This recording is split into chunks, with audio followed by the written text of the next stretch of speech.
I am standing up on my shed in my backyard that backs up to a fence line with the creek, and it is just solid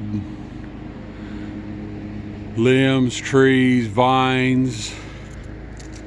I'm going to try to manage to thin it out a little bit. I don't think there's any way I can do the bigger stuff safely, but anyway, I'm going to try to thin this out.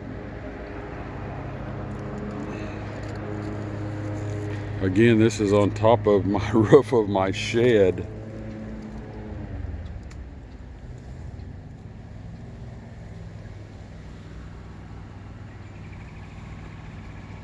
Some thick stuff back here. It's like a jungle.